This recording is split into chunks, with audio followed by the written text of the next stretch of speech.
Dans un petit village poussiéreux du sud de la Guinée, entouré de palmiers épuisés par la sécheresse, vivaient trois amis inséparables, Ibrahim, Sékou et Almami. Ils avaient grandi dans la misère, avec des mères fatiguées par les corvées et des pères brisés par le chômage. Leurs rêves, eux, étaient plus vastes que le ciel africain. Chaque soir, au clair de lune, ils s'asseyaient sur un vieux tronc d'arbre près du puits et parlaient de l'Europe comme d'un Eldorado où l'or coulait dans les rues, où le travail était garanti et où la dignité retrouvait sa place. Mais l'espoir, dans leur réalité, était un luxe. Les portes officielles de l'émigration étaient fermées à double tour pour des jeunes sans diplôme, sans appui, sans visa. Alors, une nuit sans lune, ils prirent une décision irréversible, partir. Non pas en avion, ni en bus climatisé, mais à travers le désert et la mer, avec des passeurs qu'on appelait les hommes de l'ombre.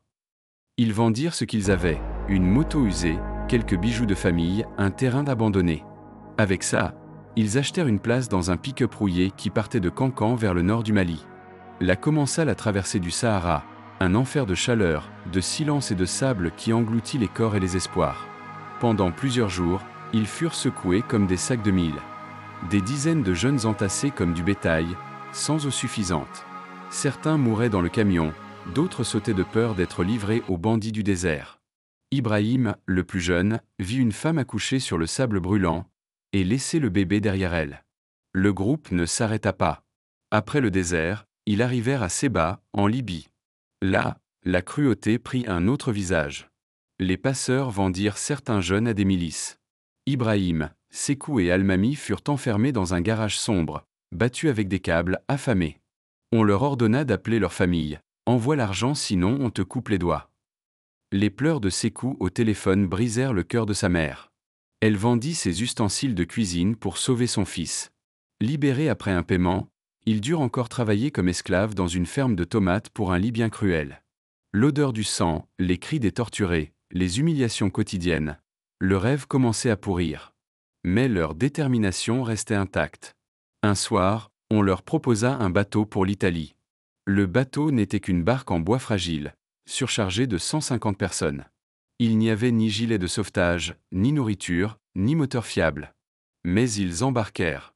L'aube se leva sur la Méditerranée, mais pas l'espoir. À la moitié du voyage, une tempête éclata. Le vent hurlait comme les ancêtres en colère. Des vagues immenses engloutissaient des corps. Sékou tomba à l'eau. Almami plongea pour le sauver, mais fut emporté à son tour. Ibrahim, agrippé à un bidon vide, vit ses frères d'âme disparaître sous les flots salés, impuissants, en criant leur nom jusqu'à ce que sa voix se perde dans le vent. Le lendemain, une frégate italienne les repêcha. Seuls 18 avaient survécu. L'arrivée, ou ceux qu'il en restait. Ibrahim fut placé dans un camp en Sicile. On lui donna à manger, on lui parla d'asile.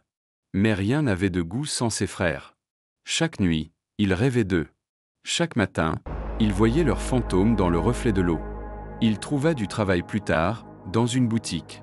Il envoyait de l'argent à sa mère. Mais il avait perdu plus que ce qu'il avait gagné. Morale. L'immigration clandestine n'est pas un voyage vers l'espoir, mais une traversée de la douleur.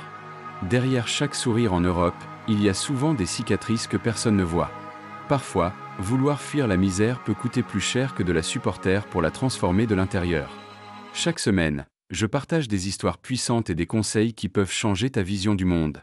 Abonne-toi pour ne rien manquer.